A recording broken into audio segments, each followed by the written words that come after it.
আন্তর্জাতিক অঙ্গনে আলোচিত সিরসির গানের সফলতার পর আবারও একসঙ্গে ফিরছেন বাংলাদেশি আমেরিকান ডিজে, গায়ক ও সঙ্গীত পরিচালক সঞ্জয় দেব এবং বলিউড অভিনেত্রী নোরা ফাতেহি। তাদের নতুন গান চ্যাম্পিয়ন মুক্তি পায় ২৯ জুন। ডালাস থেকে গণমাধ্যমকে সঞ্জয় দেব জানান, চ্যাম্পিয়ন শুধু খেলাধুলার জয়কে ঘিরে নয়, বরং জীবনের প্রতিটি সংগ্রাম ও সাফল্যকে উদযাপনের বার্তা নিয়ে তৈরি হয়েছে। তার ভাষায়, গানটি মানুষকে আত্মবিশ্বাসী করে তুলবে এবং বিজয়ের অনুভূতি জাগিয়ে তুলবে।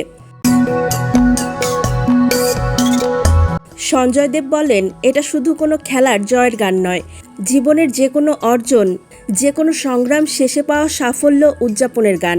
আমরা চাই মানুষ গানটি শুনে অনুপ্রাণিত হোক এবং ইতিবাচক শক্তি পাক।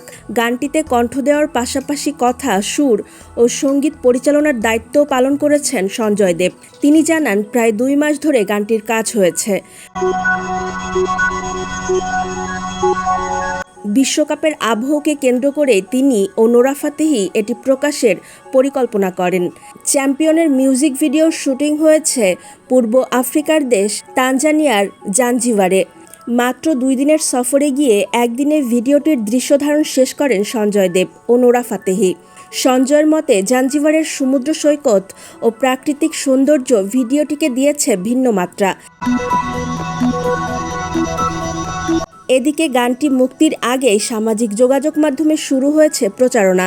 সম্প্রতি নিজের ফেসবুক পোস্টে নোরা ফাতেহি লিখেছেন, বন্ধুরা, তোমরা সবাই চ্যাম্পিয়নের জন্য প্রস্তুত তো? তার এই পোস্টের পর থেকেই ভক্তদের মধ্যে নতুন গানটি নিয়ে কৌতূহল ও প্রত্যাশা বেড়েছে। বিশ্বকাপের আবহে প্রকাশ হতে যাওয়া চ্যাম্পিয়ন আন্তর্জাতিক দর্শকদের কাছেও ইতিবাচক সাড়া ফেলবে বলে আশাবাদী সঞ্জয় দেব ও নোরা ফাতেহি।